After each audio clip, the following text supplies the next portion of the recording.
Hello there. Thank you for being here tonight. Maybe it's late where you are, or maybe the day is still around, refusing to loosen its grip just yet. Either way, you've arrived, and that's something worth noticing. Tonight, we're stepping into an ancient question. One preserved in the earliest written texts humanity ever left behind. A question about the Anunnaki, and what happened when something divine was introduced into the human line. Perhaps you're listening from a familiar room, or a place where sleep usually comes slowly. Maybe the light is dim. Maybe it's already dark. You don't need to change anything. You don't need to prepare. Just allow yourself to be here for a moment. Before we go any further, let me ask you something simple. Where are you listening from tonight? What does the air feel like around you? Cool? Warm? Still? Is there a sound nearby? Or mostly quiet? You don't need to answer out loud. Just notice. Because the story we're moving toward begins with noticing too. Noticing effort. Noticing repetition. Noticing that work never truly ends. Long before people wrote history the way we do now, they tried to understand why life felt the way it did. Why labour returned every day. Why authority seemed older than memory. Why humans felt bound to the earth, yet aware of something beyond it. Those questions didn't demand answers. They invited stories. Some of those stories were pressed into clay in a land shaped by rivers and long seasons of waiting. The marks were careful, the words restrained. They weren't written to impress, they were written to explain. What survives now are fragments, broken tablets, gaps where meaning thins, pauses where certainty slips away. And inside those fragments, there is a quiet, unsettling idea that humanity was not only shaped from the earth, that something else entered the human line. The texts speak of divine blood, divine essence, mixed deliberately into clay, not by accident, not in chaos, but through careful decision, earth and something other combined. Why would beings beyond time do this?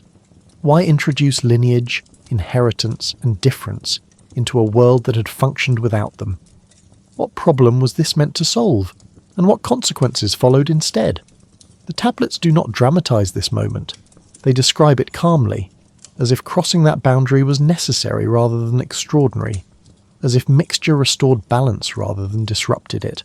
Some interpret this as symbolism, others hear echoes of memory. A few wonder whether myth became the safest way to preserve something too complex to state directly. The texts do not clarify. They leave room. This is the story we're entering tonight. What the Sumerian texts suggest happened when Anunnaki blood entered the human lineage, and how that moment quietly reshaped everything that followed. We won't rush to decide what it means, not here, not now. These stories don't open through certainty, they open through attention. So for now, let's settle in just a little. Feel where your body is supported. Let your shoulders soften, let your breath slow on its own. No effort required. Because the world we're about to step into moved slowly too. Rivers wandered, clay dried in open air, time stretched wide and patient, long before bloodlines were traced, long before names were given to gods or humans. The land already knew how to wait. When you imagine this place, don't picture cities yet. No walls, no temples, no voices calling across streets, only earth, water, and a silence that hasn't been asked to explain anything. From that stillness, something will begin to take form, not suddenly, not dramatically, quietly. And as the night continues gently around you, the story, older than certainty, slower than thought, is ready to unfold. Long before humanity existed as memory or responsibility, the land already moved through its own long rhythms. It did not wait to be shaped. It did not anticipate use. It breathed, slowly and steadily, beneath a sky that had never been asked to explain itself. Imagine standing there, long before cities, before stories, before hands learned to press meaning into clay. The ground beneath you is uneven, shaped by water that comes and goes without warning. In some places it is soft and dark, holding moisture. In others it is cracked, warmed by a sun that rises and sets without being measured. The air smells faintly of earth and distance. Rivers move across this landscape with patience. They wander rather than obey, changing course over decades instead of days. When they overflow, they nourish the land without intent. When they recede, they leave behind fertile ground without explanation. Nothing here resists its role. Nothing seeks purpose. The sky above feels vast and unconcerned. Stars appear each night in familiar patterns, but no one names them yet. Their movement is noticed only as repetition. Light emerges.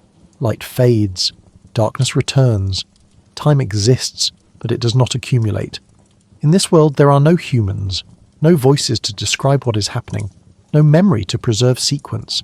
There is only process, growth, erosion, return. The land remains balanced not because it is managed, but because nothing interferes. The Sumerian texts imagine the Anunnaki entering this world not as creators of matter, but as organizers of it. They do not bring Earth into being. They bring structure to what already exists. They measure, they assign, they establish order where there had only been rhythm. Their presence in these early passages is subtle. They are not described walking among fields or shaping bodies yet. They appear more as intention than form. Authority exists without proximity, oversight without touch. Perhaps this is why the land still feels untouched in these stories.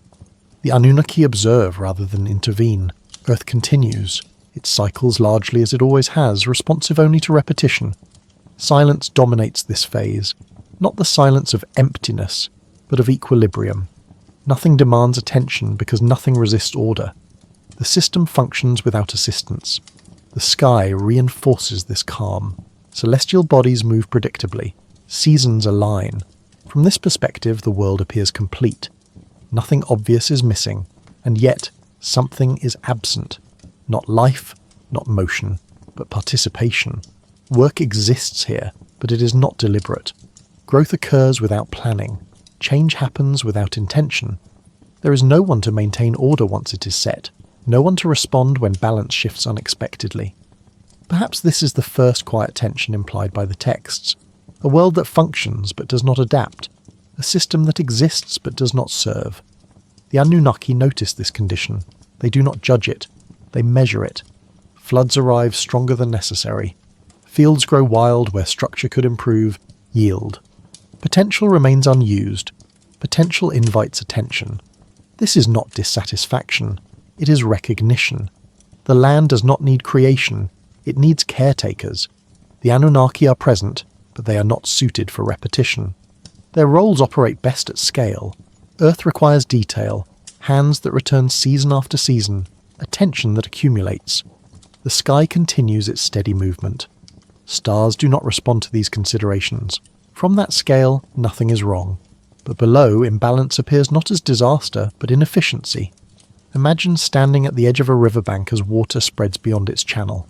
The flood nourishes, but it also wastes. Without guidance, abundance scatters. This is the problem the texts quietly introduce. The Anunnaki do not rush to resolve it. They observe, they wait. They allow the issue to define itself fully. Their approach is patient, procedural, restrained. Perhaps this patience is why the creation of humanity does not feel impulsive later. It emerges from prolonged observation rather than sudden desire. Silence holds this moment. No voices argue. No decisions are announced. Time continues. The land remains open. The sky remains vast. Nothing changes outwardly. But inwardly, within divine observation, a question forms. Who will carry the work? The Anunnaki understand that order cannot be sustained indefinitely through oversight alone. Management without participation eventually collapses under its own abstraction. Earth requires beings that belong to it, beings that tire, beings that remember, beings that return. This recognition does not yet lead to action. It settles first. It waits. The Sumerian texts linger here longer than expected. They allow the listener to feel what existed before humanity. A world balanced, but incomplete in a specific way. No responsibility yet, no memory, no obligation, just land, sky, and time passing without witnesses. Perhaps this is why these passages feel so quiet. They describe a world that does not need explanation, only presence. The Anunnaki do not interrupt this stillness abruptly. They respect it, but they also understand its limits. Order without caretakers cannot respond to change. Balance without memory cannot adapt. A system without participation cannot sustain intention, and so as this realization settles, slowly, without urgency, the idea of humanity begins to take shape, not as miracle, not as gift, but as response, a solution formed patiently, long before it will ever be named. The land remains quiet, the sky watches, and within that stillness, the first outline of something new begins to emerge, waiting for the moment when observation will turn into decision, and silence will give way to design. At first, the work is taken on quietly. The Sumerian texts do not describe a moment of command or decree. They describe activity, effort, the kind of work that repeats itself until repetition becomes weight. The Anunnaki begin to engage directly with the land, not to create it, but to guide it. Channels are dug to direct water.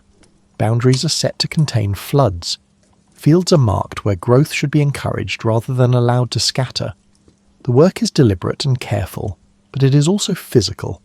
Earth resists just enough to require attention. Imagine standing beside a channel at dawn. The ground is damp, the air smells of wet clay and river reeds. Hands move slowly, shaping edges that will blur again if not maintained. This is not a single act. It is a cycle. The Anunnaki are not portrayed here as distant overseers. They are present, involved. Their authority does not remove effort. It organizes it. But organization does not eliminate repetition. Day follows day. Adjustments are made. Water shifts. Silt builds up again. What was set yesterday must be corrected today. The land does not oppose order. It simply does not remember it. This is where the texts introduce a subtle change in tone, not frustration, not rebellion. Recognition. The work required to maintain balance is continuous. It does not end once systems are established. It demands return, attention, persistence. Oversight becomes labour rather than authority.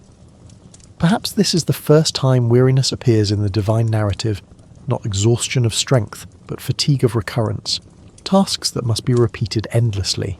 Order that exists only as long as effort remains applied. The texts speak of complaint here, but the language is restrained. There is no anger, no dramatic protest, only acknowledgement that the burden is heavy.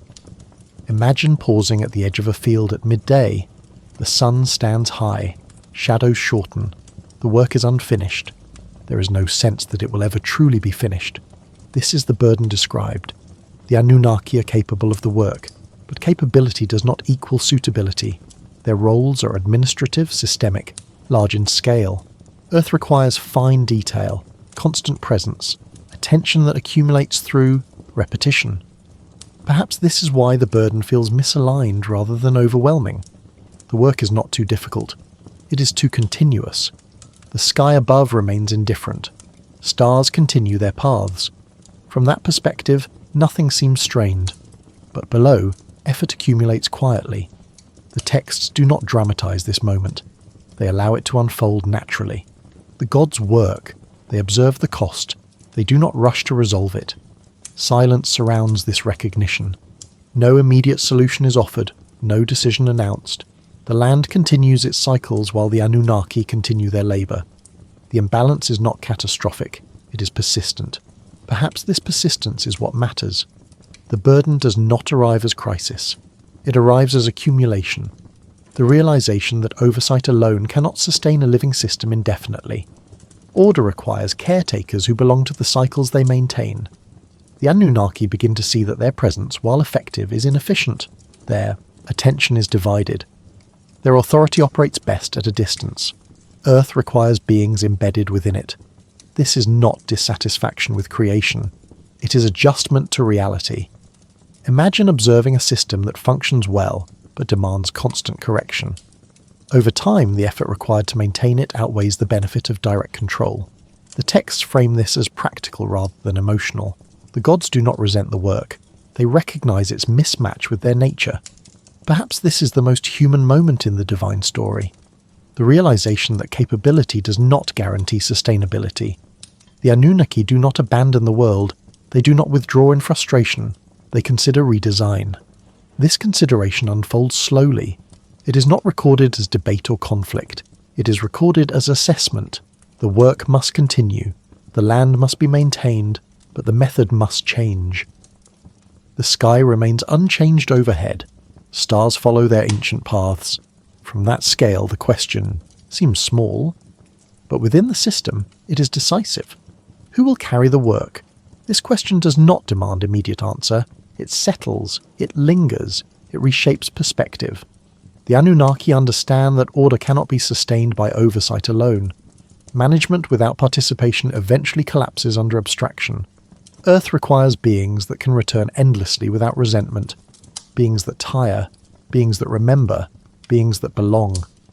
This realization does not diminish divine authority, it refines it.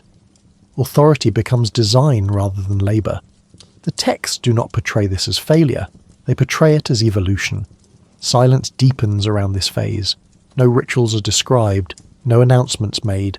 The work continues while the solution forms quietly in observation. Perhaps this patience is why the creation that follows does not feel impulsive. It is the result of sustained engagement rather than sudden inspiration. The Anunnaki continue their labour for a time longer. They do, not stop abruptly. They allow the system to reveal its limits fully, and as those limits become clear, intention begins to shift. Attention turns away from maintaining order directly, and toward creating a structure that can maintain itself. The land remains open, the sky remains vast. Time continues without urgency. But within divine observation, the next step begins to take shape. Not as desire, not as ambition, but as necessity. The burden of divine labour has clarified the problem. Order cannot depend forever on beings unsuited for repetition. Balance requires caretakers who can carry weight without needing explanation. And in that recognition, quiet, measured and patient, the story leans forward once more, toward the moment when observation becomes decision, and the idea of creating helpers moves from consideration into intention. The decision does not arrive suddenly. It settles. The Sumerian texts do not preserve a moment of proclamation or command. There is no thunder, no declaration carved in emphasis. What appears instead is a shift in attention, away from maintaining order directly and toward redesigning how order will be sustained. The land continues its rhythms while this consideration unfolds. Rivers rise and fall without waiting for agreement. Fields grow where they will. Time does not pause for deliberation. The problem remains present whether addressed or not. Imagine a long period of observation. Not anxious, not hurried, simply attentive.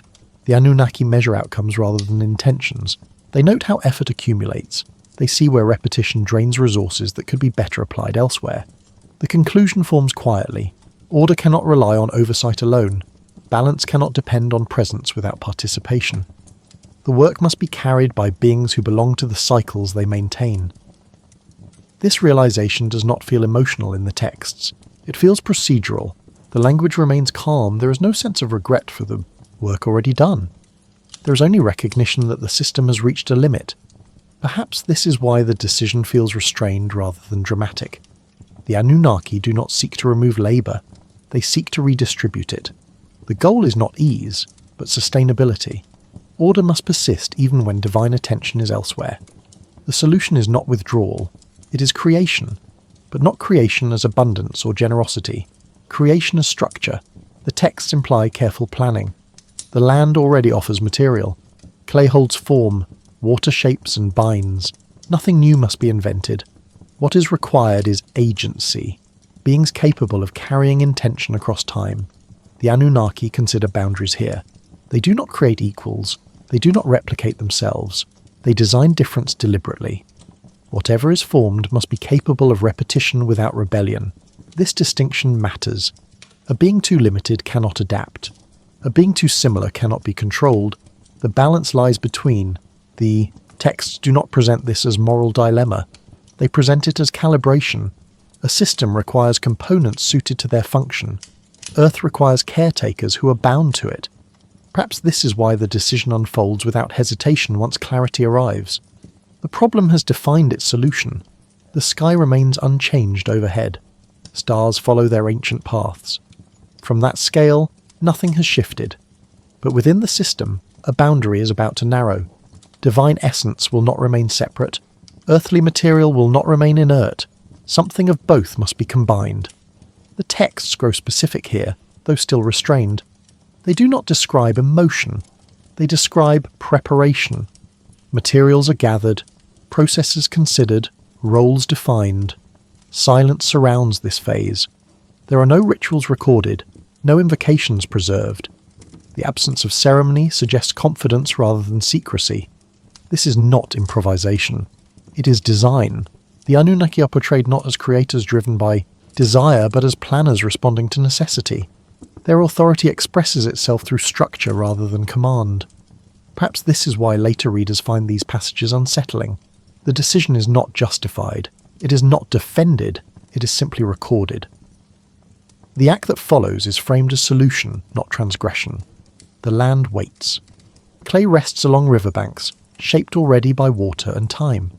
The same substance that will one day hold laws and memory is now considered for another purpose. The sky continues its steady movement. Seasons align. From that perspective, nothing requires urgency. But within divine observation, intention has settled. The next step will cross a boundary, but the boundary is crossed deliberately, not accidentally. The Anunnaki understand consequence. They understand that introducing agency into the world will alter it permanently. But permanence is not avoided. It is accepted. Order must persist beyond presence. Balance must survive absence. Perhaps this is the deepest logic of the decision. The created beings will not simply work. They will remember. They will return. They will maintain order without needing constant oversight. This is not about control.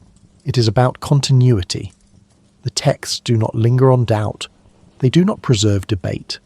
Once clarity arrives, the narrative moves forward. Attention turns toward method. How will Earth be shaped to carry intention? How will divine essence be measured rather than dispersed? How will awareness be introduced without destabilizing the system? These questions are not answered immediately.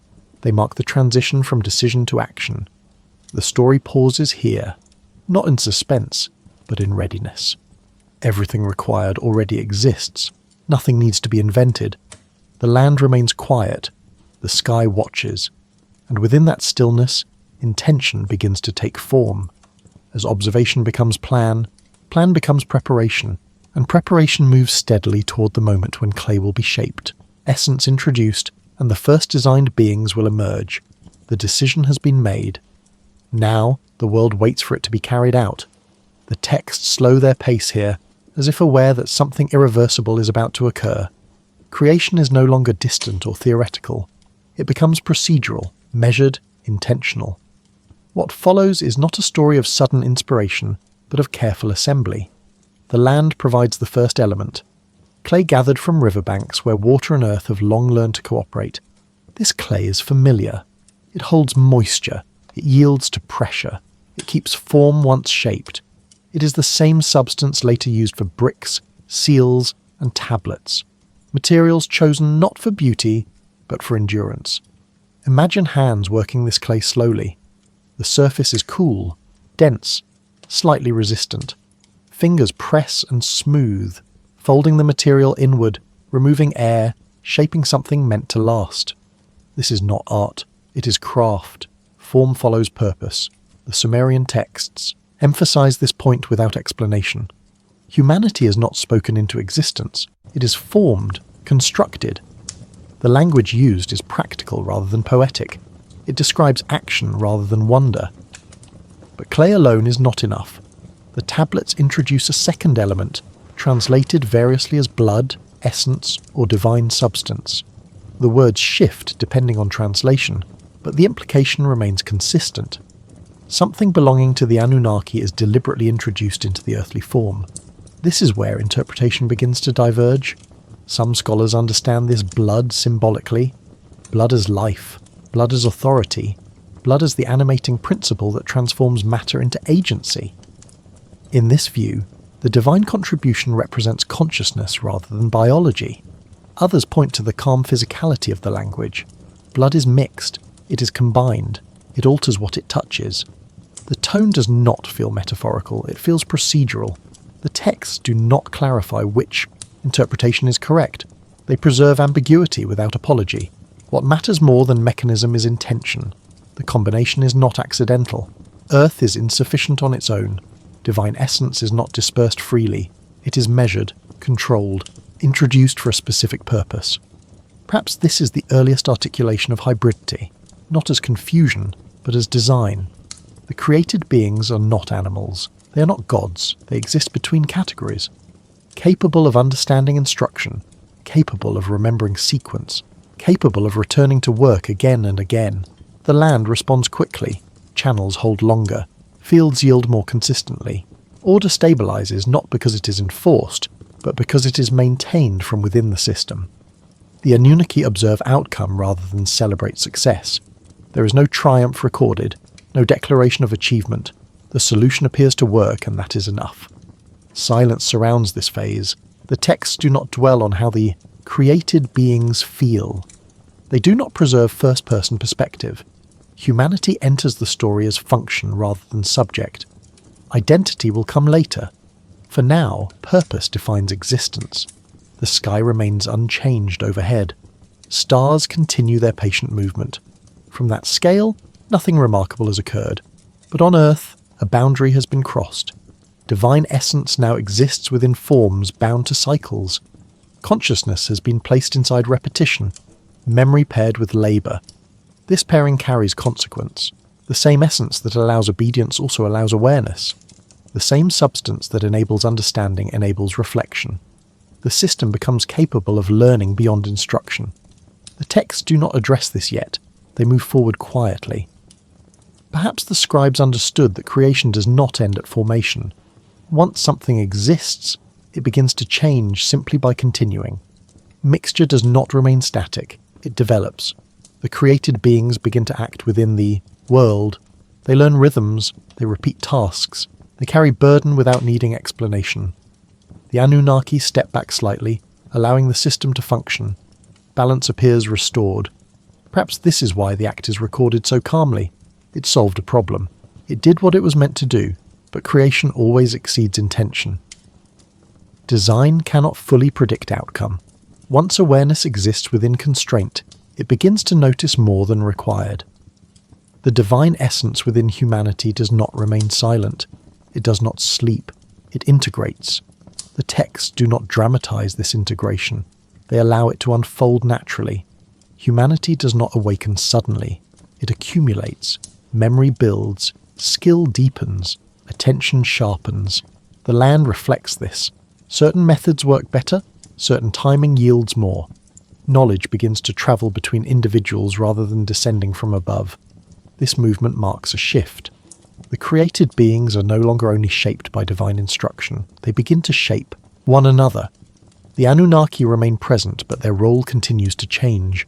Oversight replaces involvement. Authority functions through structure rather than action. The sky continues its cycles. Time stretches forward without urgency. From that scale, the change is small. But within the system, something fundamental has been introduced. Humanity now carries something inherited, not just from the Earth, but from origin itself. This inheritance does not announce itself loudly. It expresses through capability, through memory, through adaptation. Perhaps this is why later stories struggle to describe what happened next. The change is not visible in form, it is visible in outcome. The texts do not pause to explain, they move forward.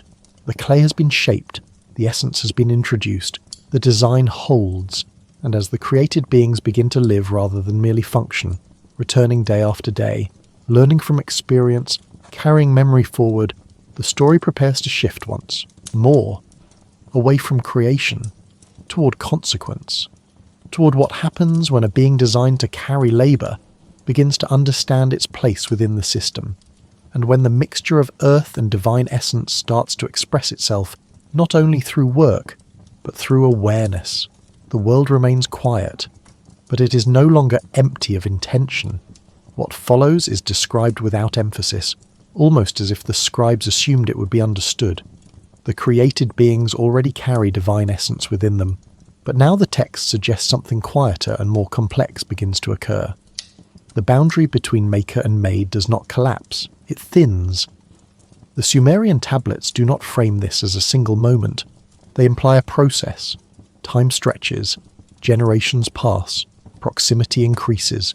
Interaction becomes more frequent, more familiar, less abstract. Imagine a world where divine figures are no longer distant principles, but present within ritual, governance and instruction, not constant, not overwhelming, simply near enough to be known rather than inferred. The air feels unchanged. The land continues its cycles, yet relationship alters perception. This is where lineage begins to matter. The texts use careful language when describing blood. It is not scattered, it is not chaotic. It enters deliberately, through union rather than accident. The tone remains restrained, almost administrative. No celebration is recorded, no warning is issued. Divine blood does not flood humanity, it traces itself. Some scholars interpret these passages symbolically. Blood as authority, blood as legitimacy, blood as inheritance of role rather than biology. In this reading, divine lineage explains why certain families lead, why authority feels ancient rather than earned. Others read the language more literally.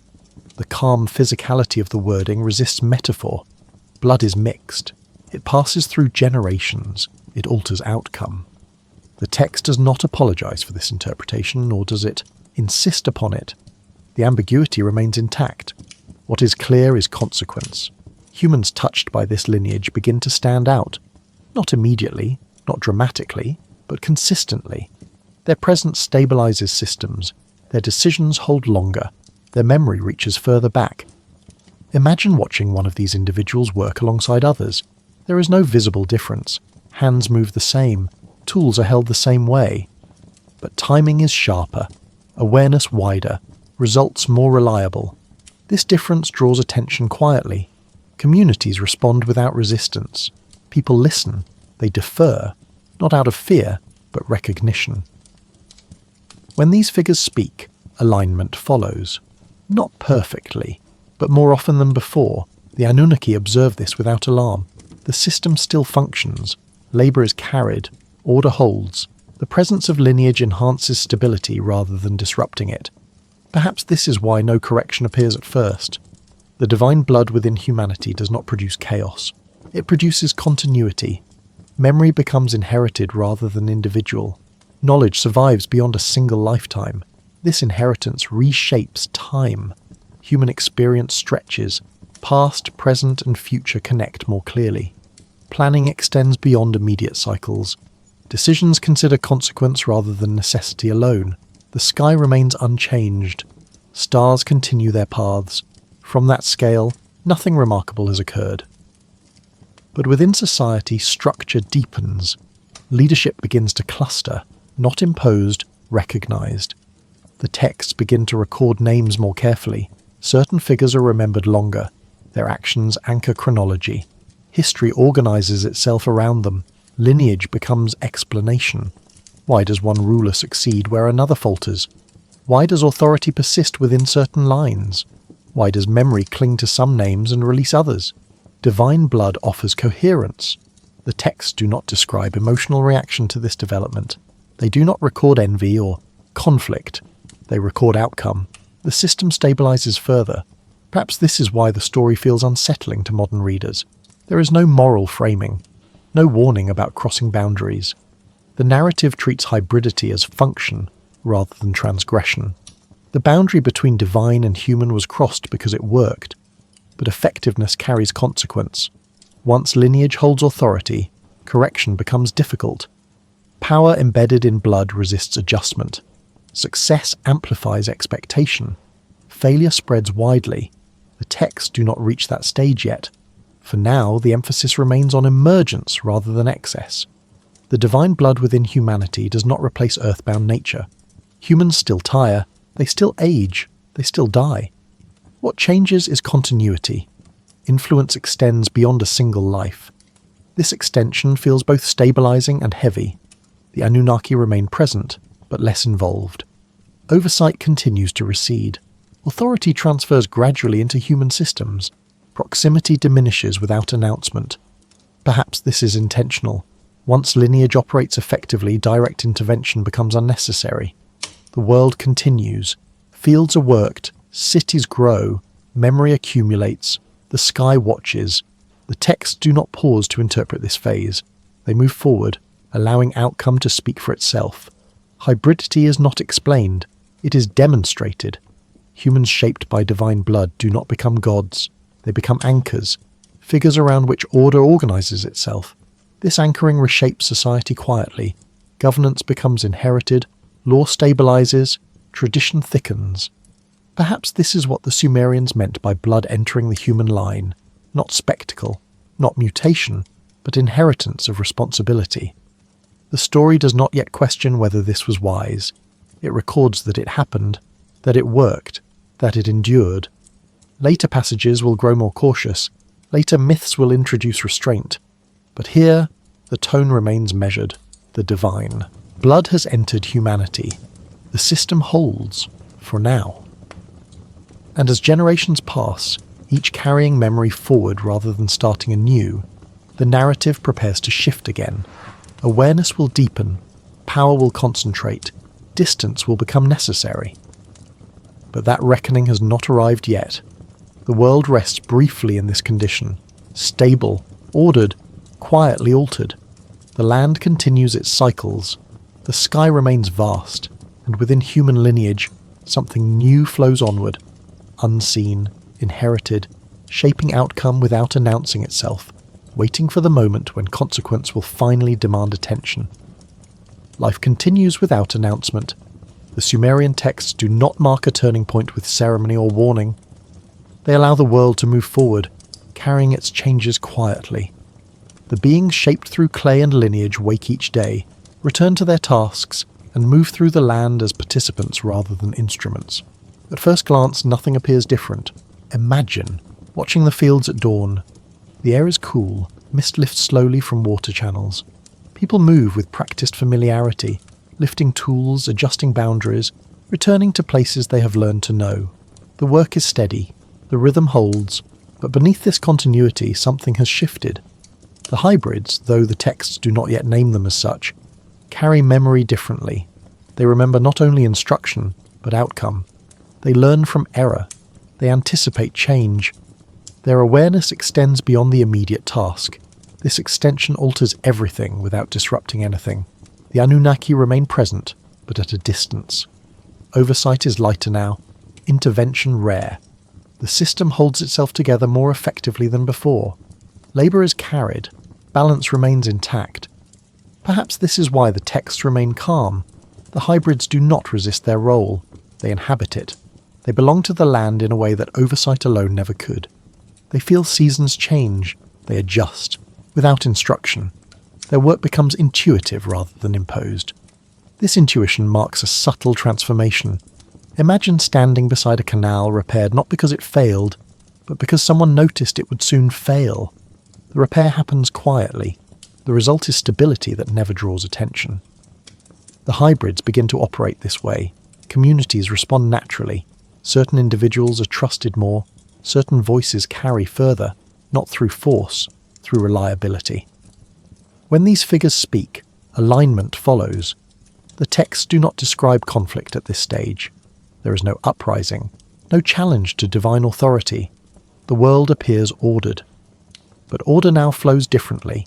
Knowledge no longer descends only from above. It moves laterally, from one human to another. Skills are shared. Memory becomes communal. The system begins to educate itself. This is new. The divine essence within human lineage does not remain isolated. It spreads through teaching, through example, through repetition. Influence expands not biologically alone, but socially. The sky continues its steady movement overhead. Stars return to familiar positions. From that scale, nothing remarkable has occurred. But within human life, continuity deepens. Time begins to feel layered. The past is remembered. The present is acted upon. The future is anticipated. This anticipation shapes behaviour. Planning extends beyond immediate cycles. Storage improves. Coordination increases. Settlements grow. Cities begin to form slowly. Not monuments yet, but shared spaces. Places where memory accumulates, where work organises itself. The hybrids move within these spaces naturally.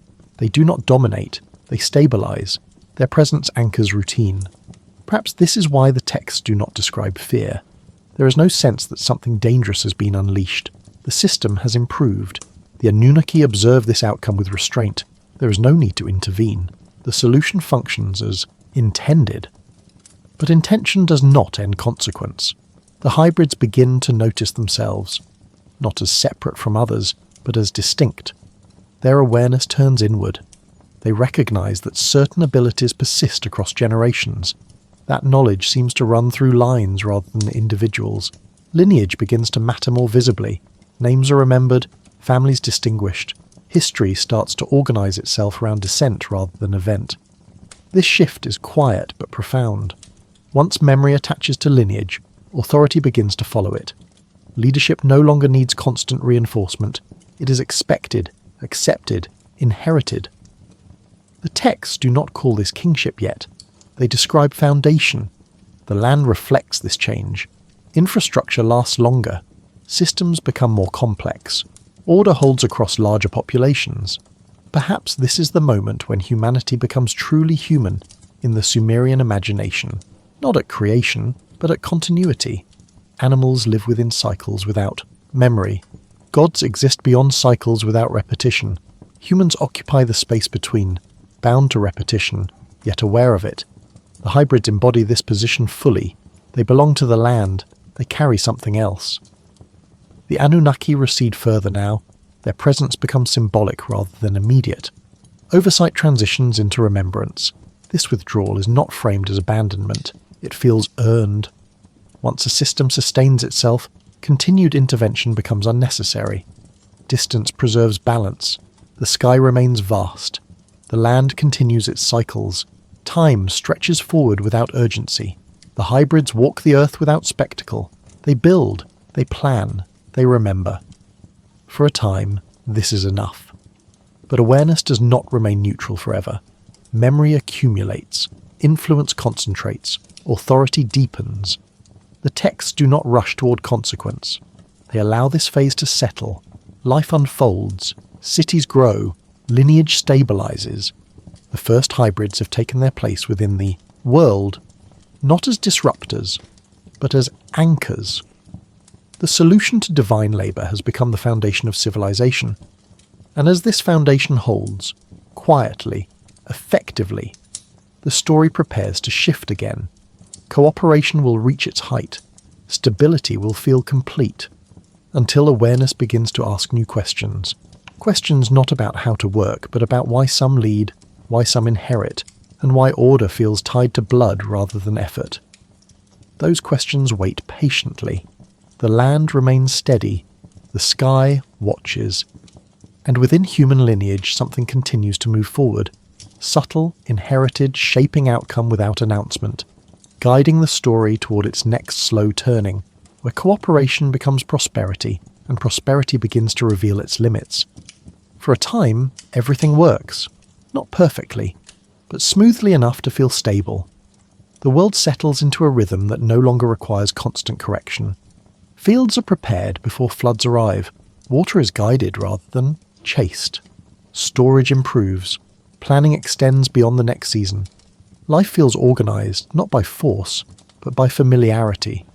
Imagine standing at the edge of a growing settlement just after sunrise. The air is cool. Smoke rises gently from early fires. People move without urgency, following paths that have become instinctive. Tools are lifted. Tasks begin. Nothing feels rushed. This is cooperation made visible. The Anunnaki remain present, but they are no longer central to daily function. Their influence exists through structure rather than instruction. Guidance comes through established patterns instead of direct command. Authority feels embedded rather than imposed. The texts do not name this period as exceptional. They do not announce prosperity.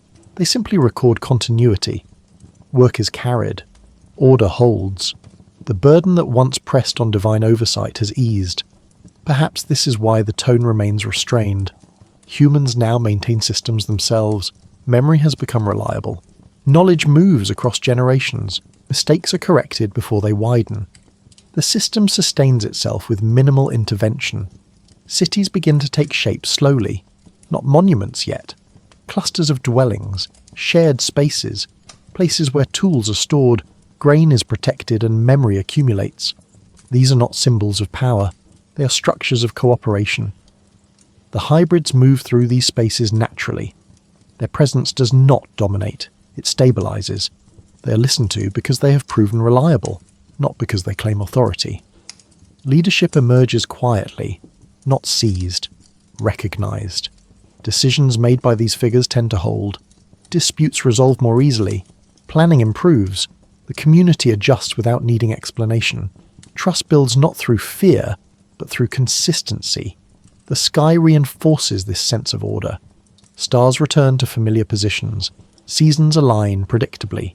Time feels dependable. The heavens mirror the stability below. Perhaps this is why ritual begins to deepen. Simple gestures repeat at certain times. Offerings are placed not out of terror, but acknowledgement. The idea of origin becomes woven into routine. Remembering replaces instruction. The divine essence within human lineage feels integrated now, not active, not dormant, balanced. Awareness exists, but it is directed towards sustaining rather than questioning. For a time, that is enough. Imagine walking along a canal in the late afternoon. Water moves steadily between banks shaped by careful hands. Fields stretch outward, green and full. The work of many seasons is visible in this quiet flow. This is success without spectacle. The text suggests that during this period, boundaries feel clear. Humans do not reach beyond their role. The Anunnaki do not interfere unnecessarily. Each remains within function. Perhaps this clarity is what allows prosperity to expand. Trade increases, coordination improves, communities grow larger without collapsing under complexity. Systems scale gradually rather than suddenly. Memory keeps pace with expansion. The hybrids remain central to this process. Their awareness allows adaptation without disruption. They sense when adjustment is needed before imbalance becomes visible. The Anunnaki observe from distance. There is no correction, no intervention. The solution continues to work, but success introduces space. When survival no longer demands full attention, awareness turns elsewhere.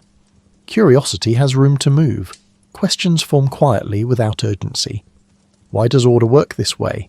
Why does leadership feel inherited? Why do some decisions carry more weight than others? These questions do not challenge authority yet. They deepen perception. The Golden Age does not end abruptly. It does not collapse. It stretches. It matures. It begins to carry its own complexity. The texts do not warn here. They simply continue. Prosperity accumulates. Memory thickens. Lineage becomes more visible. Authority settles into families rather than roles. Leadership feels expected rather than earned. This shift is subtle. Once authority becomes inherited, correction slows. Success amplifies expectation. Mistakes carry further. The Anunnaki notice this without alarm. The system still functions, order holds, but the texture has changed. Silence returns in a new form, not empty, watchful. The sky remains unchanged. Stars continue their paths. From that scale, nothing remarkable has occurred, but on Earth, stability has deepened into structure. Structure carries weight. Perhaps this is why later stories grow more cautious. Once order becomes comfortable, it risks becoming rigid. Once authority becomes familiar, it risks becoming unquestioned. The texts do not condemn this phase, they accept it as natural. Every system that succeeds eventually strains under its own continuity. The Golden Age feels enduring from within, intended, proper. The systems work, belief holds, memory connects past and present seamlessly. But no arrangement remains unchanged forever. Even stone shifts, even stories evolve. For now, though, cooperation rests comfortably within its role. Humans carry labour, lineage carries authority. The divine recedes into framework. The world feels balanced. And beneath this balance, awareness continues to grow, not as rebellion, not as ambition, but as recognition. Intelligence turns inward, then outward again, noticing patterns beyond necessity. The texts allow this moment to linger. They do not rush forward. They let prosperity settle fully before consequence begins to appear. The land remains fertile. The sky watches.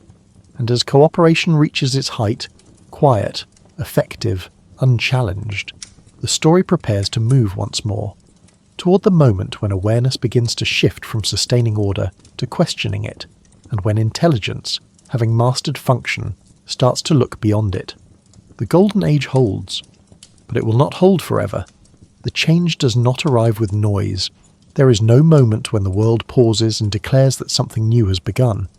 The fields are still worked, water still moves through channels, tools are lifted and set down as they always have been. From a distance, nothing appears different, but inside something turns. Awareness begins to fold back on itself. Imagine a pause at the end of a long day. The sun has lowered, shadows stretch across the ground, hands rest for a moment before the walk home begins, and in that rest, a thought forms. Not about what must be done next, but about what has already been done. Memory gathers. This is subtle, but it matters. The divine essence within human lineage has always allowed learning. Now it allows reflection. Experiences no longer dissolve when the task is complete. They remain. They compare themselves to what came before. Patterns begin to connect. Why did this method work better than the last?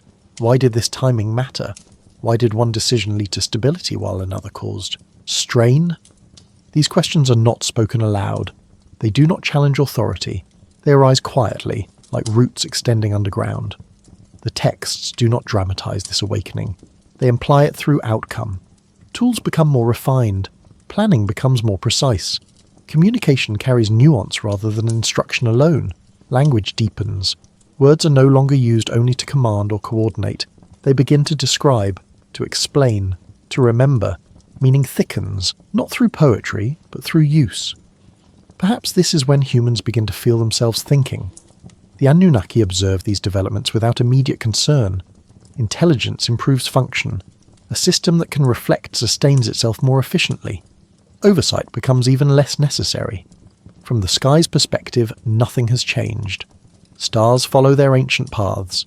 Seasons align. Time continues without interruption. But below, cognition has crossed a threshold. The created beings begin to recognize difference. Not superiority, not inferiority, distinction. Some remember more easily. Some anticipate change more accurately. Some connect cause and effect with greater clarity. These differences are noticed, not assigned. Recognition precedes hierarchy. People begin to listen to certain voices more closely, not because they demand attention, but because alignment follows when they speak. Decisions made by these individuals tend to hold. Leadership begins to take shape organically. The texts do not call this rebellion. They do not call it defiance. They record it as development. Awareness has expanded beyond task and into context. Perhaps this expansion is inevitable. Divine essence does not remain static within a form designed for repetition. It seeks understanding. Understanding seeks meaning. Meaning seeks position. The created beings begin to ask not only how to work, but why work is arranged as it is. Why does authority exist? Why does order come from certain lines? Why does responsibility feel inherited rather than chosen? These questions do not disrupt daily life. They deepen it. The system still holds, but it now contains interpretation. Imagine standing beneath the night sky for the first time with full awareness present. The stars are no longer just light. They are pattern. They return. They follow order. They suggest structure beyond immediate need. The created beings begin to look upward, not in worship yet, and not in challenge. They look in alignment. They recognize that order exists beyond the land. This recognition mirrors the divine perspective in limited form. Perhaps this resemblance is what shifts the narrative next. The Anunnaki notice that humans are no longer only carrying labor. They are interpreting it. Intelligence introduces unpredictability, not chaos, but possibility. Understanding does not guarantee obedience. It guarantees interpretation. The texts remain restrained. There is no punishment, no warning, no correction. Observation continues. The awakening is allowed. The created beings begin to share memory intentionally. Knowledge moves across generations. Stories form, not myths yet, but accounts. Experience is preserved rather than lost. Time thickens. The past becomes reference. The present becomes choice. The future becomes consideration. This layering of time changes behavior. Planning extends further. Storage improves. Systems grow more complex without collapsing. The Anunnaki recede further now. Their presence becomes symbolic rather than immediate. Oversight continues through structure rather than contact. The sky remains unchanged. Stars follow their paths. From that scale, the shift remains invisible. But on Earth, intelligence has become self-aware. This awareness does not seek dominance. It seeks coherence. The created beings want to understand their place within the system.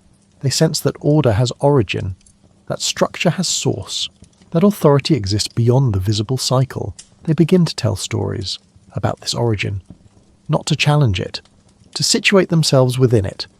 Perhaps this is the beginning of theology rather than myth, explanation rather than narration. The texts do not separate these categories. They allow explanation to emerge gradually from lived experience. The system still functions, but it now reflects on itself. This reflection introduces weight. Awareness carries burden. Knowing that one's actions have consequence beyond the present moment changes how decisions are made. The created beings begin to feel responsibility not only for task, but for outcome. This feeling is quiet. It does not announce itself, but it spreads. The divine essence within human lineage has done more than enable labour.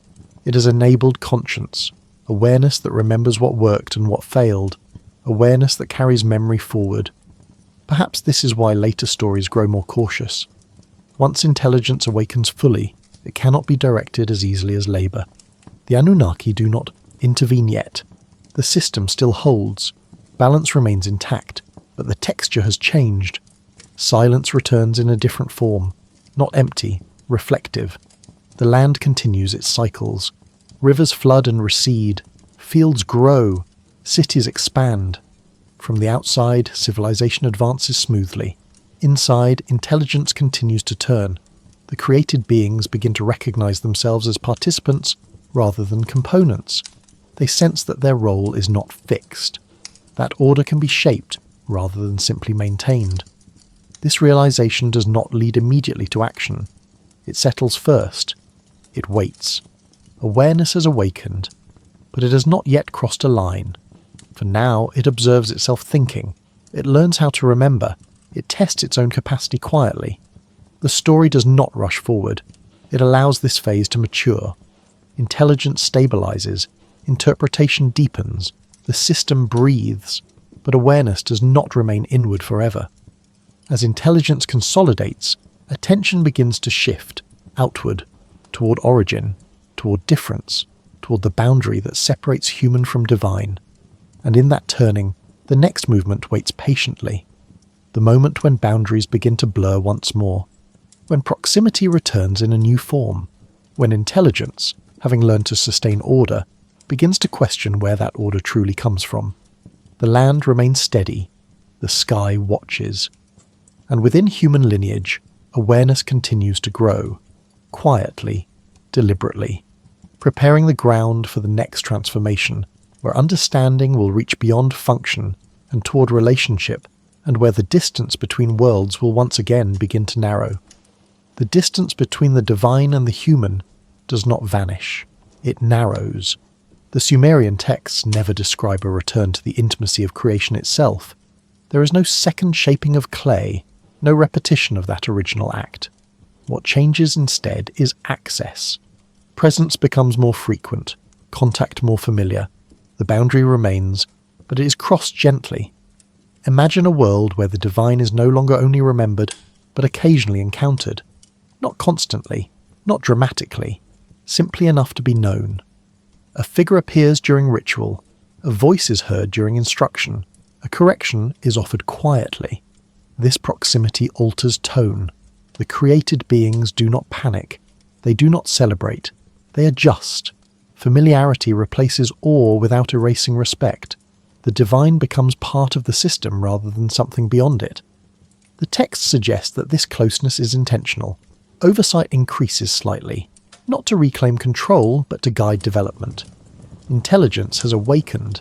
Interpretation has begun. Boundaries require reinforcement through presence rather than distance. Perhaps this is why the Anunnaki move closer again, not as labourers, not as rulers, as stabilizers. Their presence anchors origin. It reminds the system where authority began without needing to assert it. Memory is reinforced through contact rather than command. The sky remains unchanged. Stars continue their patient paths. From that scale, the return of proximity does not register. But within human experience, it carries weight. Imagine standing in a courtyard as a ritual unfolds. The air is still, voices are low, offerings are placed carefully. A presence is felt, not overwhelming, not frightening, simply unmistakable. This presence does not demand. It observes. The texts describe instruction during this phase, but the language is subtle. Guidance replaces command. Explanation replaces enforcement. Humans are not told what to do. They are shown why. This distinction matters. Once intelligence awakens, instruction must change. Order sustained through repetition becomes order sustained through understanding. The Anunnaki recognize this. Their proximity reflects adaptation rather than dominance. The hybrids respond differently now. Awareness sharpens, interpretation deepens. Humans begin to see themselves as participants in a larger structure rather than recipients of instruction. Perhaps this is why lineage becomes even more significant. Those closest to divine presence are remembered more clearly. Their actions are preserved, their words recorded. Authority crystallizes around proximity rather than function alone. This crystallization is quiet. Leadership becomes associated with those who understand origin most clearly, not through force, through alignment. These figures interpret divine intention rather than enforce it. The texts do not describe conflict here. There is no resistance to this shift. The system absorbs it smoothly. Proximity stabilizes intelligence. Understanding grows, but it remains oriented toward order rather than autonomy. Humans do not yet seek independence. They seek coherence. The Anunnaki remain careful. They do not reveal everything. They maintain boundaries.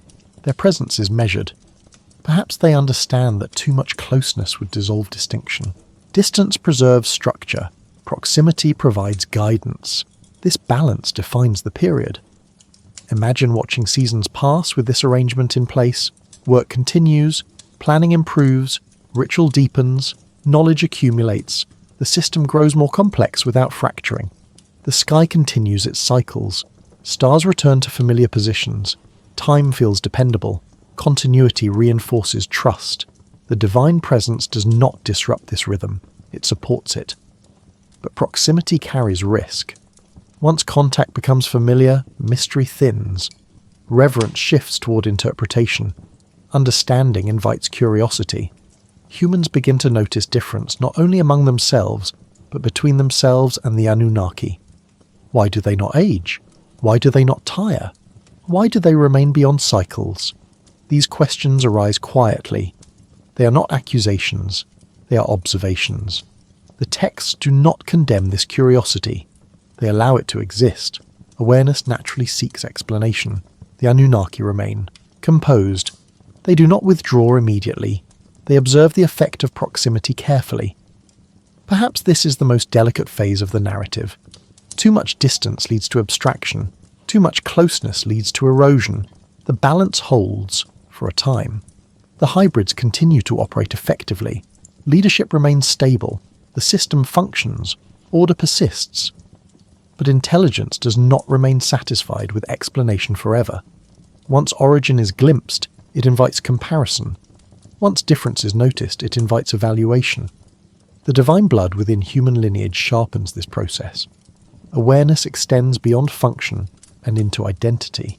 Humans begin to ask not only where authority comes from, but why it remains separate. This question is not voiced yet. It remains internal, but it shapes perspective. The Anunnaki sense this shift. Their proximity begins to feel heavier. Presence now influences interpretation more than behavior. Perhaps this is why later texts grow more guarded. Once understanding deepens beyond necessity, stability becomes harder to maintain. The sky remains unchanged. Stars follow their paths. From that scale, the narrowing of worlds remains invisible. But on Earth, proximity has introduced complexity. The divine and the human now share space not only physically, but cognitively. Awareness overlaps. Interpretation intersects. The system continues to hold. For now, the texts do not rush forward. They allow this phase to unfold slowly. Proximity stabilizes intelligence while quietly transforming it. The land remains fertile, the cities grow, memory accumulates, and within this closeness, measured, careful, sustained, the story prepares to turn once more, not toward collapse, not toward rebellion, but toward tension. The kind that arises when understanding approaches boundary, when intelligence begins to notice not only how systems work, but how they differ. The moment when proximity, once stabilizing, begins to feel restrictive. That moment has not arrived yet, but it is approaching. The land remains steady. The sky watches, and between Earth and origin, the distance, once vast then narrowed, now waits, poised to widen again, shaped by awareness that has learned too much to remain unchanged. The shift does not announce itself. It becomes noticeable only in hindsight. At first, everything continues as before. Fields are worked, rituals repeat, authority flows through familiar lines. From the outside, the system appears unchanged. Order holds, stability remains visible, but inside the structure weight redistributes. Imagine a pause between seasons. The land rests briefly after harvest. Tools are set aside. Storage is full. For the first time, effort eases just enough to allow space for reflection. It is in this space that balance begins to tilt. The divine presence, once grounding, now feels limiting in subtle ways. Not oppressive, not harsh, simply fixed. The Anunnaki represent origin, continuity, and unchanging structure. Humanity, however, exists within cycles that demand adaptation. This difference matters. Humans age, they learn, they forget, they adjust. The Anunnaki do not. The texts do not frame this as conflict. They allow the contrast to speak quietly. Intelligence has matured. Awareness has layered itself with memory and expectation. Humans begin to notice that while they must adapt constantly, divine authority remains static. Perhaps this is where tension first takes shape, not as rebellion, but as misalignment. Leadership within human systems grows more confident. Decisions are made without waiting for divine confirmation. Outcomes are assessed internally, rather than deferred upward. Responsibility settles fully into human hands. The system still works, but oversight has shifted. Imagine a council meeting where guidance once arrived externally, now resolved through discussion. Voices weigh options. Memory informs choice. Consensus replaces instruction. The result holds. This success reinforces independence. The Anunnaki observe this quietly. There is no immediate correction. The system continues to function. Order persists, but the center of gravity has moved. Authority now rests more firmly within human structure than divine presence. The texts do not describe a moment when this is declared. It happens gradually. Recognition follows behavior rather than leading it. Humans begin to act as though they are responsible, because they are. This responsibility deepens identity. People see themselves not only as caretakers but as architects. They plan not just to maintain systems, but to expand them. Cities grow, organization increases, complexity rises. The divine presence becomes more symbolic than practical. Ritual remains, but instruction fades. Memory replaces contact. The Anunnaki are invoked rather than encountered. Perhaps this is intentional. Distance restores mystery. Mystery preserves authority. Proximity had stabilized intelligence, but distance now protects structure. The sky continues its cycles. Stars return to familiar positions. From that scale, nothing has changed. But on Earth, orientation has shifted. Humans now look to one another first. This does not erase reverence. It reframes it. The divine becomes origin rather than guide, source rather than participant. The texts remain restrained. They do not accuse humanity of overreach. They record adjustment. But adjustment introduces consequence. Once humans act independently, error carries greater weight. Without immediate correction, mistakes propagate. Success amplifies confidence. Authority consolidates within lineage and institution. The hybrids, those closest to divine origin, stand at the center of this consolidation. Their memory spans generations. Their decisions anchor systems. Power concentrates. This concentration does not yet feel dangerous. It feels efficient. But efficiency narrows perspective, alternative approaches fade, correction slows, tradition solidifies. The Anunnaki remain distant now. Their presence is preserved through story rather than interaction. Memory holds them in place, but contact does not renew understanding. Perhaps this is why later texts feel heavier. Distance preserves structure, but it also freezes it. Humans continue to grow in intelligence and capability. Awareness expands. Innovation accelerates. But guidance does not evolve at the same pace. The system begins to strain, not visibly, not catastrophically, but internally. Adaptation outpaces framework.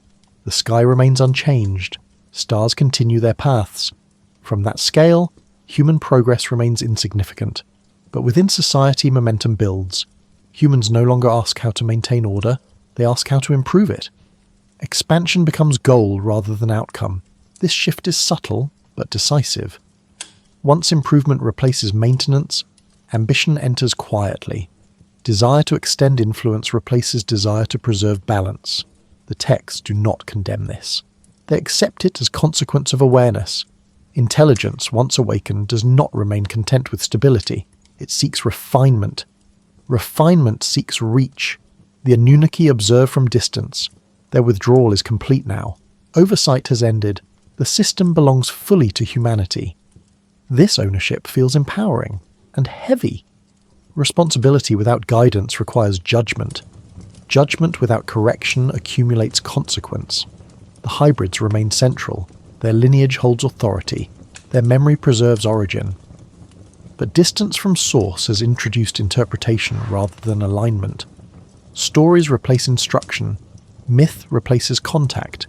Meaning becomes layered, then blurred. The divine is no longer present to clarify.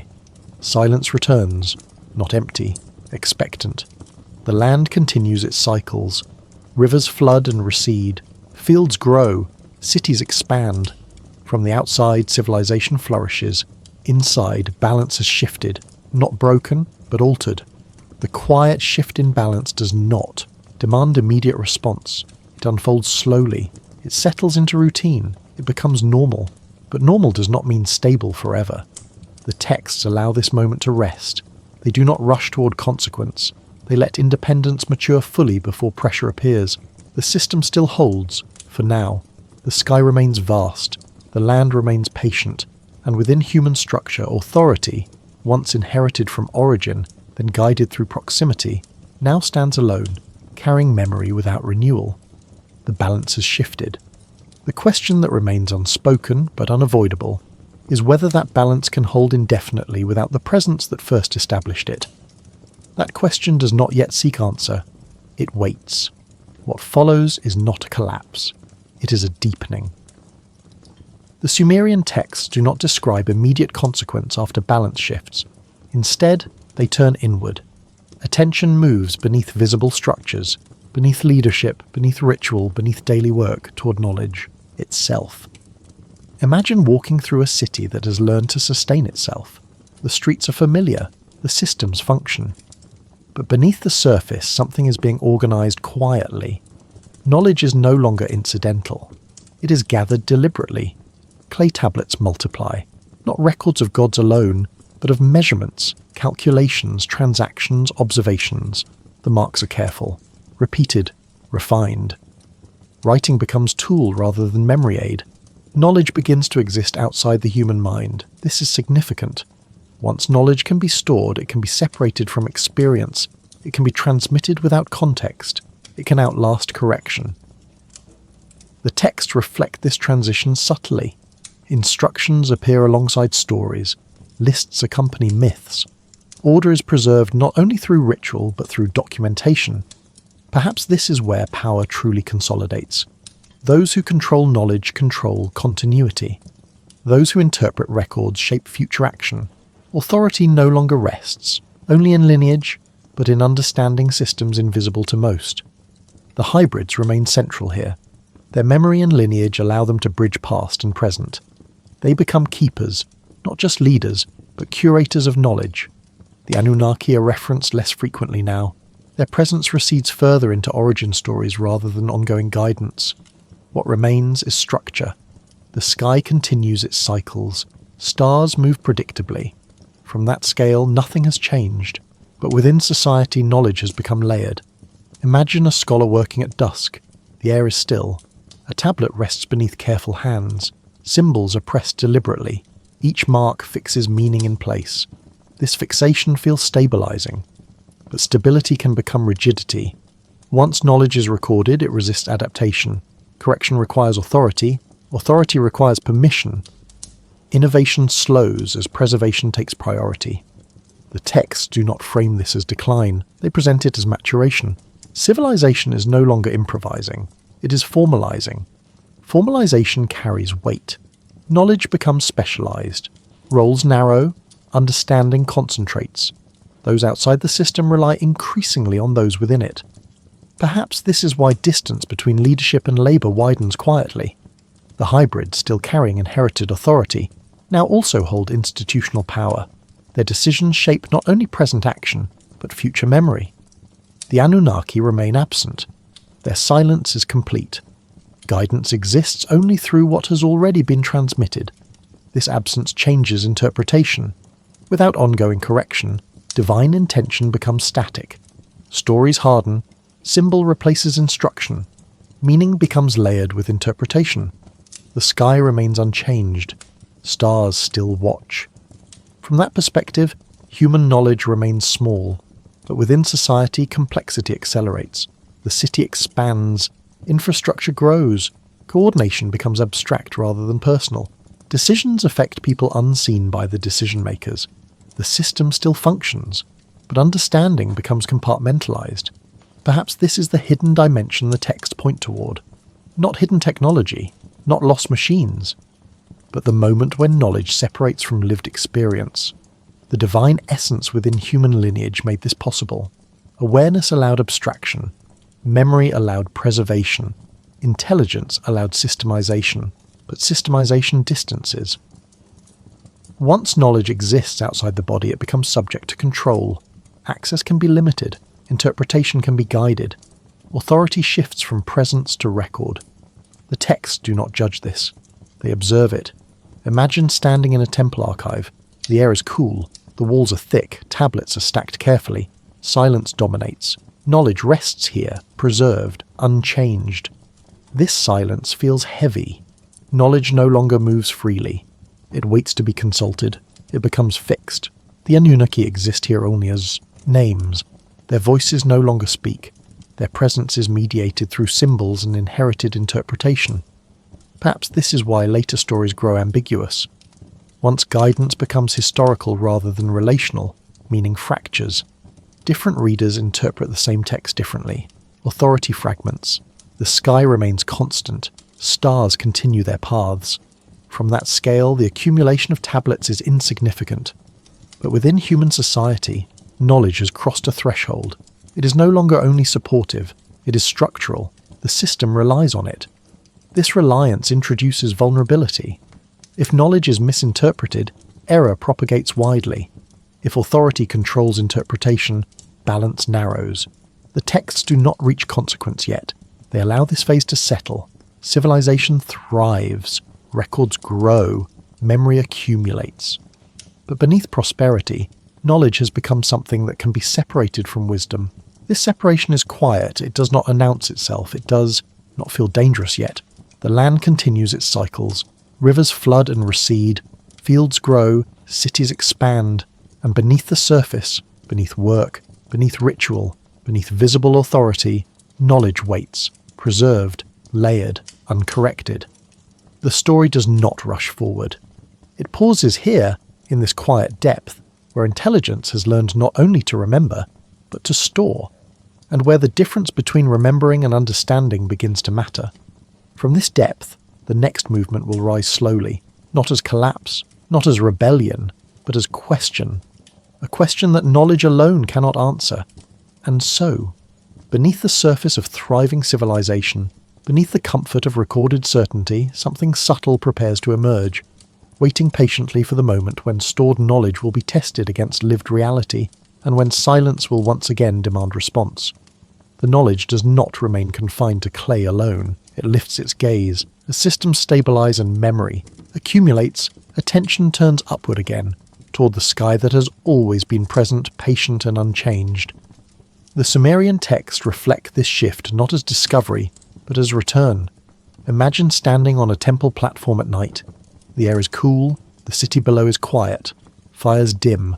Above you the sky opens wide, dark and precise. Stars appear not scattered, but arranged. They always have been. The difference now is recognition. Patterns are noticed, movements tracked, cycles recorded. The sky becomes legible. Not mystical, not symbolic alone, but orderly. This order feels familiar. The same logic that shaped fields and canals now applies to the heavens. Time is measured through lunar phases. Seasons are marked by stellar return. Events are anticipated rather than reacted to. The sky becomes another system. The texts describe this calmly. Astronomy is not separate from ritual or governance. It informs them. Festivals align with celestial events. Authority mirrors cosmic rhythm. Order above legitimizes order below. Perhaps this is why kingship later claims divine sanction through alignment rather than command. When human systems reflect celestial order, authority feels inevitable rather than enforced. Stone enters the story here. Structures are oriented carefully. Temples face specific directions. Doorways align with sunrise or moonrise. Shadows fall where expected. Time is made visible.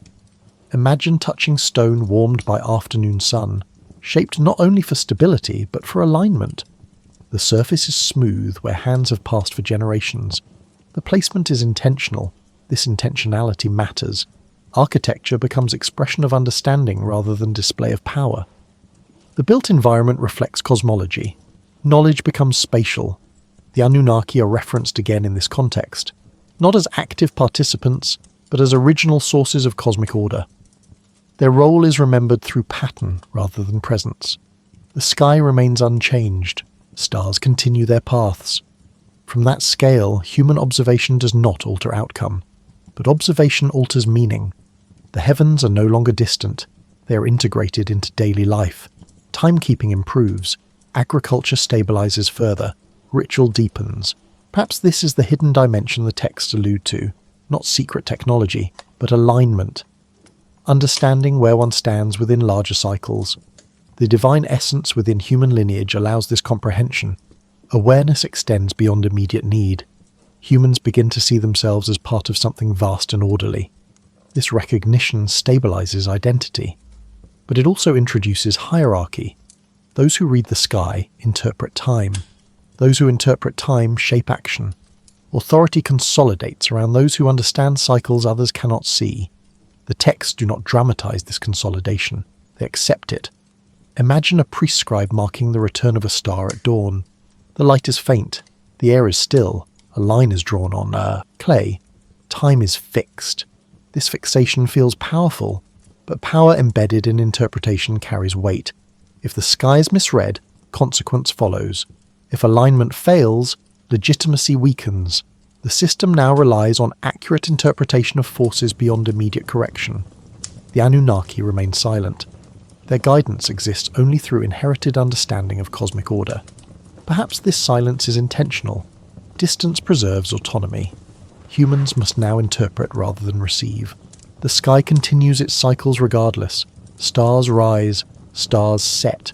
Time moves forward.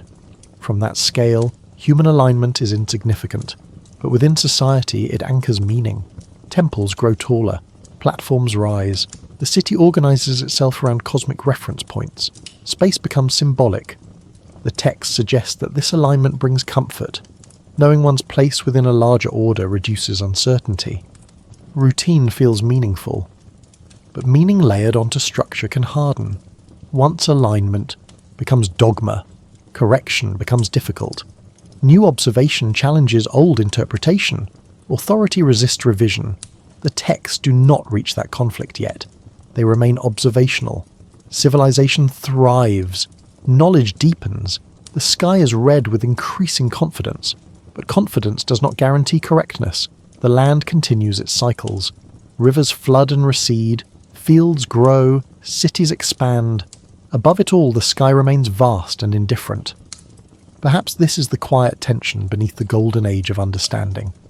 Humans align their systems with cosmic order, but the cosmos does not acknowledge alignment. Interpretation remains human.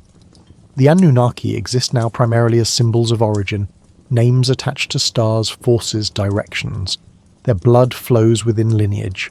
Their presence is encoded rather than embodied. This encoding preserves memory, but it also distances it from lived experience. The story does not judge this. It allows it to stand. Knowledge has moved from clay to stone, from record to structure, from memory to alignment. The system feels complete. But completeness often precedes rigidity. The sky remains unchanged. The stone holds its place. And beneath these alignments, beneath the confidence of pattern and repetition, awareness continues quietly, preparing to ask whether alignment alone is enough, and whether understanding the sky truly explains what entered the human line long ago. The answer does not arrive yet. It waits, written not in stars or stone, but in consequence yet to unfold. There is a noticeable quiet in the text at this point, not an absence of writing, but an absence of explanation. The tablets continue, records are kept, alignments noted, lineages preserved, and yet something essential is no longer stated directly. It is implied, assumed, left between lines. Imagine holding a fragment of clay that once belonged to a longer account. The surface is worn, the edge is broken, words begin mid-thought and end without closure. You can sense that meaning existed here, but it was never meant to be complete in one place. This is how the question of divine mixture remains. The texts do not revisit the moment when Anunnaki essence entered the human line. They do not clarify its mechanism. They do not warn against it. They simply continue forward as though the outcome mattered more than the act itself. Perhaps this silence is intentional. Once a system is functioning, its origin becomes less important than its stability. Questions that might disrupt order are set aside, not erased, but no longer emphasized. The divine blood within humanity is acknowledged through consequence rather than description. Longevity of rule, consistency of authority, persistence of memory. These become evidence in place of explanation. Imagine a ruler tracing their lineage back through generations. Names repeat, authority clusters. The past feels close, almost present. The explanation for this continuity does not need to be spoken, it is known. The Anunnaki exist now primarily as origin points. Their stories are retold, but their actions are no longer current. Presence has given way to inheritance. This shift creates a new kind of distance. Once divine influence is inherited rather than encountered, it becomes difficult to distinguish origin from interpretation. Memory blends with assumption. Story replaces experience. The texts reflect this subtly. Language becomes formal. Roles solidify. Ritual stabilizes. Everything feels established. Perhaps too established. Silence surrounds the question of limits. How much divine essence can be carried before imbalance occurs? What happens when lineage becomes authority rather than guidance? Does inherited power still reflect origin, or does it begin to serve itself? These questions are not written. They are felt. The sky remains unchanged. Stars continue their patient movement. From that scale, human lineage is insignificant. But within society, bloodlines now define structure. Authority is embedded. Correction becomes difficult. The Anunnaki are no longer present to recalibrate. Their withdrawal has left humanity fully responsible for interpretation. This responsibility is heavy. Imagine standing in a temple long after the gods have ceased to appear. The space is still, the air is cool. Offerings are placed out of habit rather than expectation. Ritual continues, but response does not arrive. Meaning persists without feedback. This is the hidden dimension the texts never articulate directly. Once divine influence becomes inherited and silent, humanity must decide how to carry it. The divine blood that once stabilized order now risks amplifying rigidity. What was designed to support balance can begin to reinforce imbalance if left unexamined. The texts do not accuse, they observe. Civilization continues to function, cities expand, knowledge deepens, alignment with ski and stone holds. From the outside, nothing is wrong, inside something is static. adaptation slows, authority resists challenge, memory hardens into tradition. The past becomes justification rather than reference. Perhaps this is why later cultures reinterpret these stories. Silence invites imagination. Gaps demand explanation. What is not said becomes as important as what is preserved. The Anunnaki fade further into myth. Their blood remains, but its meaning fractures. Some see blessing, others see burden, others see nothing at all. The texts allow all of this. They do not insist on a single interpretation. They preserve ambiguity through omission. The land continues its cycles. Rivers flood and recede. Fields grow. Cities endure. From that scale, human systems appear stable. But silence has weight. Unanswered questions do not disappear. They settle beneath structure, waiting for pressure to bring them back into focus. The divine-human boundary, once crossed deliberately, now exists only in memory. Without presence, boundary becomes concept rather than reality. Concepts are easier to manipulate. The story does not move toward catastrophe yet. It does not rush toward collapse. It pauses here, in this quiet tension between inheritance and understanding. Knowledge has been preserved. Authority has been established. Alignment has been achieved. But explanation has been withheld. Perhaps the scribes understood that some truths, once spoken plainly, cannot be contained.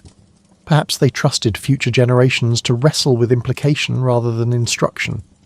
The sky remains unchanged. The stone holds its place, and within the silence left by unsaid words, humanity carries forward, holding divine inheritance without divine guidance, maintaining order without origin present, and slowly discovering that what remains unspoken often shapes history more powerfully than what is declared. The story does not end here. It rests, waiting for the moment when silence itself becomes question, and when the legacy of mixture, once stabilizing, now ambiguous, must be reconsidered by those who inherit it. The questions do not arrive as challenge. They arrive as persistence.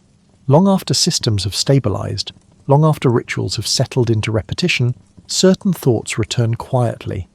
They surface in moments of rest, in pauses between tasks, in the space left when explanation no longer feels complete. Imagine an elder sitting alone at dusk. The air is cooling. The city hums softly in the distance. Work has been done. Order holds. And yet something presses gently at the edge of thought. Why does authority belong to some and not others? Why does lineage carry weight beyond effort? Why do stories of origin feel both distant and unfinished? These questions are not rebellious. They are reflective. They do not demand overthrow. They seek coherence. The Sumerian texts do not record debates about these questions. They do not preserve arguments or resolutions. What they preserve instead is recurrence. The same themes return across tablets, myths, and king lists, phrased differently but pointing toward the same uncertainty. Perhaps this repetition is itself the answer. The divine blood that entered the human line solved a problem of labour. It stabilised order. It allowed continuity. But it also introduced hierarchy that no longer adjusted easily.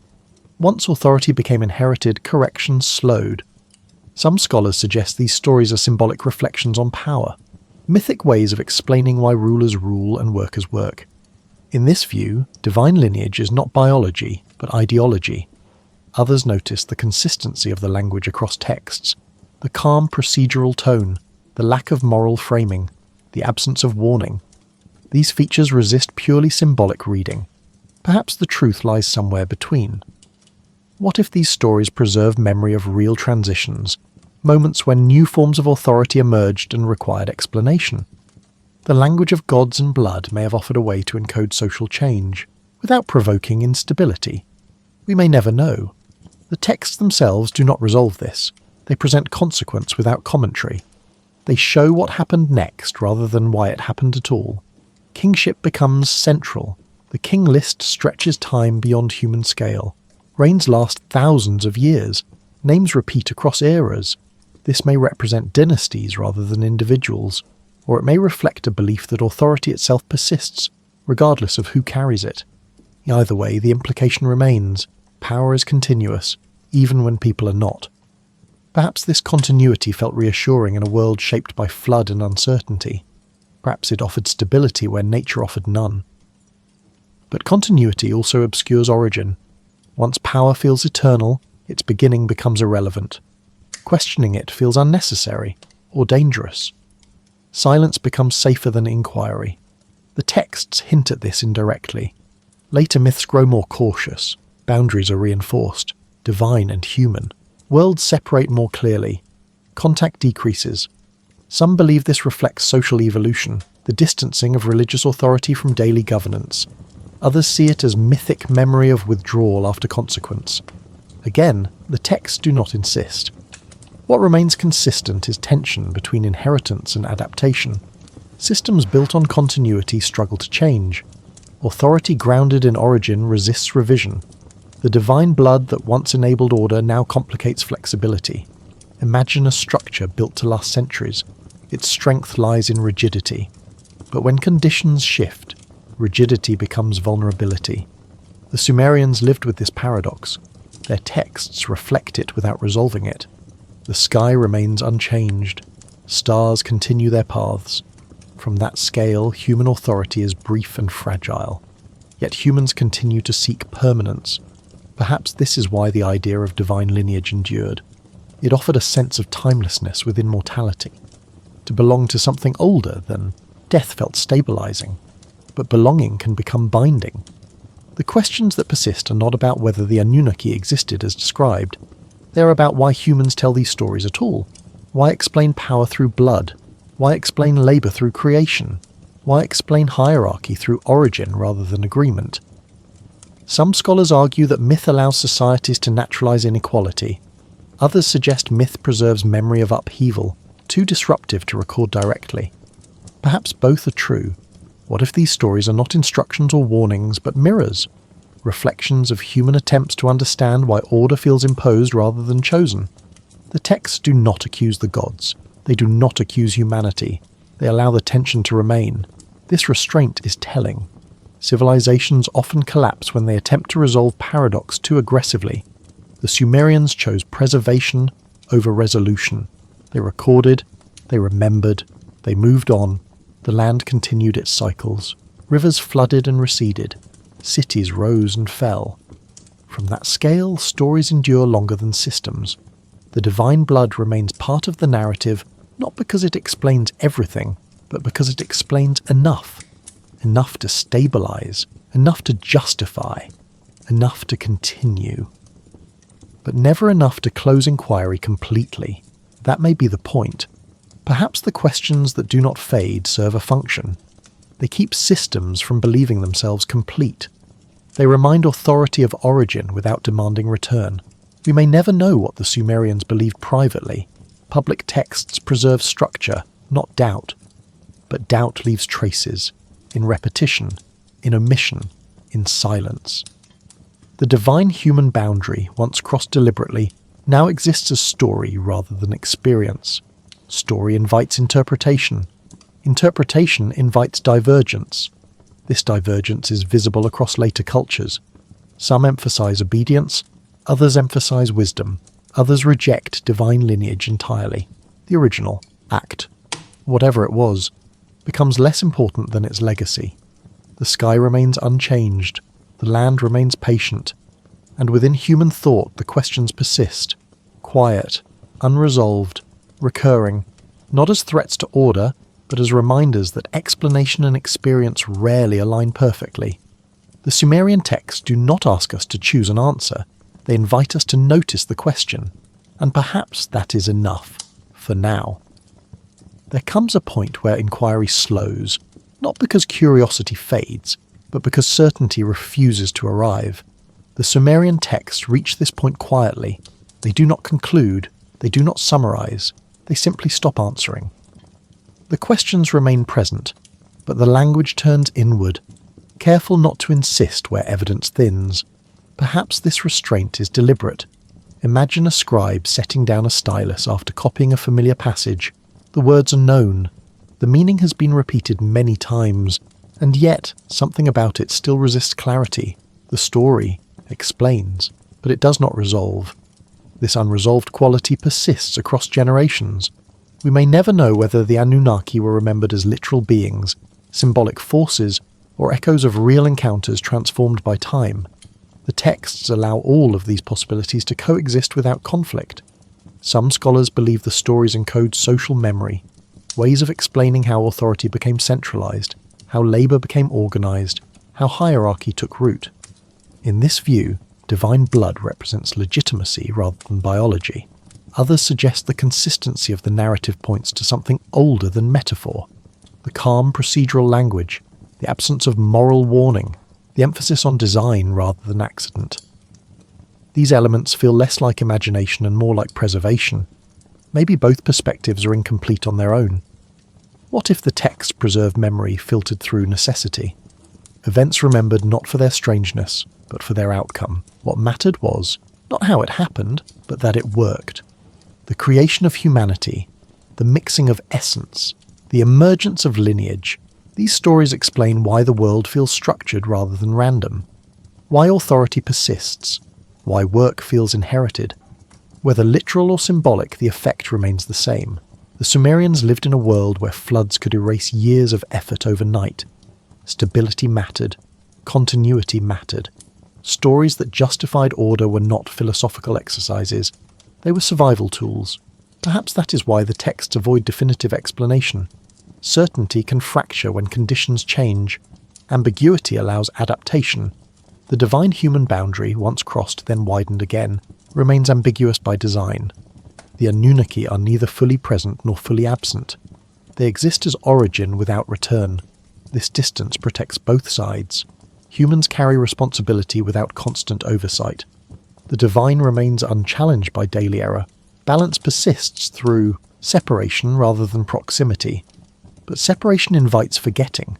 As generations pass, stories thin. Names harden into symbols. Actions become allegory. Memory shifts from lived to inherited. The sky remains unchanged. Stars follow their ancient paths. From that scale, the loss of detail is inevitable. Perhaps this is why the Sumerians preserved so much in clay. They understood how easily memory dissolves. Writing slows forgetting, but it cannot prevent transformation. We may never know what the earlier storytellers intended their words to mean. We encounter them after centuries of copying, translation, erosion. Every reading is layered. Modern readers bring their own frameworks. Technology invites literal interpretation. Symbol invites abstraction. Neither approach fully captures the world these texts emerged from. The Sumerians did not separate myth from history the way we do. Story was explanation. Explanation was structure. Structure was survival. To ask whether the Anunnaki, truly interbred with humans, may miss the deeper function of the narrative. The story explains why humans feel both grounded and estranged, capable of order, yet burdened by it. It explains why authority feels ancient, why work feels inherited, why memory stretches beyond a single life.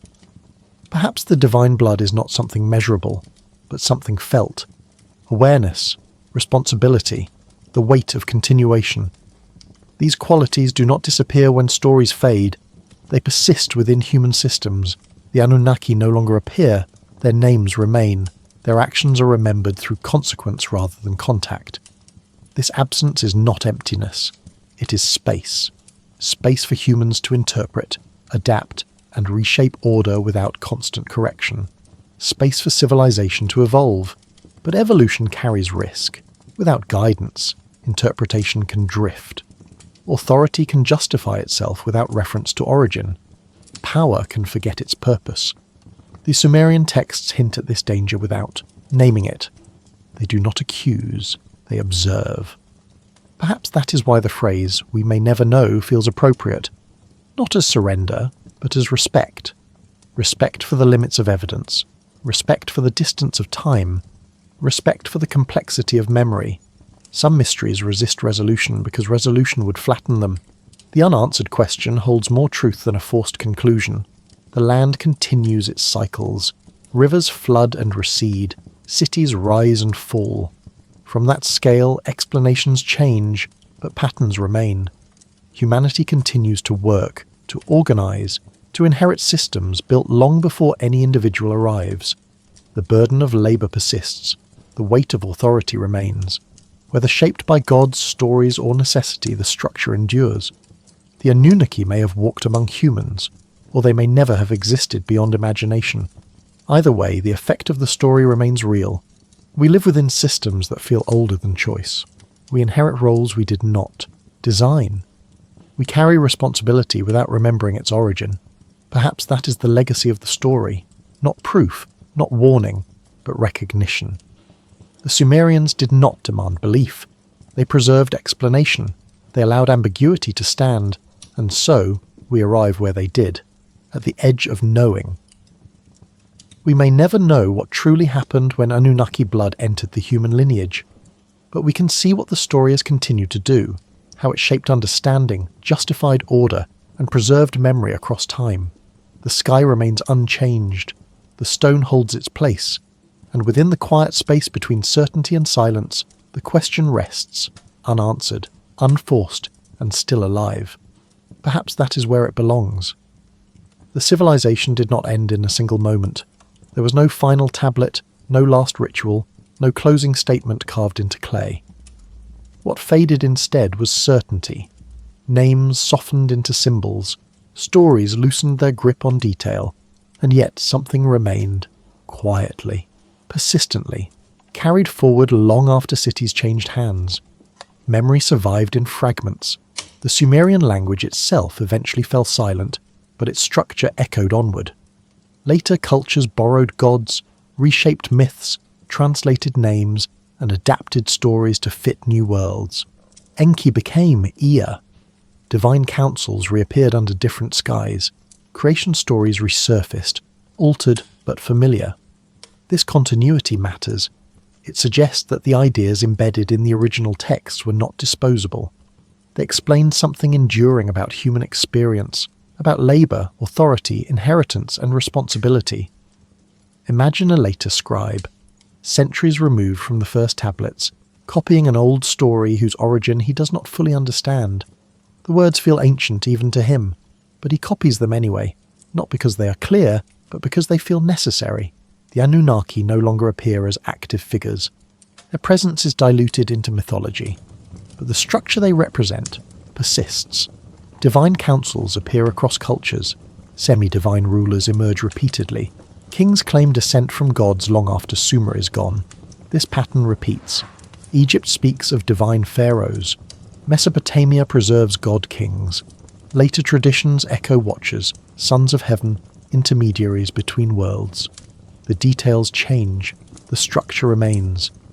Perhaps this is the deepest legacy of the story, not whether it describes literal beings, but that it provided a framework for explaining power that outlasted its creators. Authority feels older than agreement. Hierarchy feels inherited rather than chosen. Work feels imposed rather than negotiated. These sensations persist across civilizations. Even today, systems feel inherited. People step into roles shaped long before they arrive. Structures exist without clear authors. Responsibility flows downward from sources no one remembers. The Sumerian texts offered one explanation for this reality. Not comfort, not justification, explanation. Modern archaeology continues to peel away layers of this memory. Tablets are translated, context refined, timelines adjusted. But the core ambiguity remains. We still do not know whether these stories were symbolic, literal, or something in between. New discoveries rarely settle the question. They complicate it. Even now, fragments surface from the earth, broken, incomplete, silent, until carefully read. Each one adds texture, not closure. This is fitting. Some legacies are not meant to conclude, they are meant to persist, reshaping themselves as understanding changes. The Anunnaki have become mirrors. People project onto them fears of control, hopes of origin, questions about identity. The story adapts because it was never fixed. Perhaps that flexibility is why it survived. Rigid explanations collapse when evidence shifts. Ambiguous stories endure. They allow reinterpretation without erasure. The Sumerians may have understood this instinctively. They preserved function over precision. They recorded outcome rather than motive. They allowed silence to carry weight. Their legacy is not certainty. It is structure. Structure of myth. Structure of authority. Structure of inquiry. The sky remains unchanged. Stars continue their paths as they did when the first tablets were pressed into clay. From that scale, all human explanation is temporary, and yet, stories endure longer than stone. They pass from culture to culture, language to language, era to era. Each generation reshapes them slightly, but the core tension remains. Where does authority come from? Why does work feel inherited? Why do humans feel both grounded and estranged? The Anunnaki story answers these questions just enough to let civilization continue. Even now, we still tell versions of it. In science, in religion, in politics, in stories about origins and systems larger than individuals. The names change. The structure persists.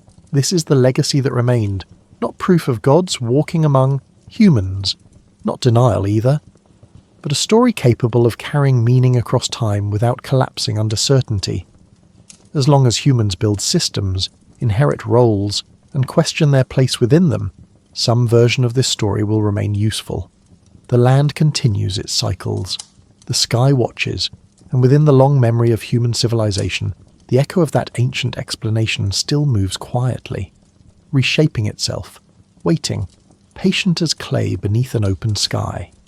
The story does not end. It passes on, carried forward by those who inherit structures they did not design, who ask questions without expecting answers, and who continue, whether knowingly or not, to live inside explanations first pressed into clay thousands of years ago.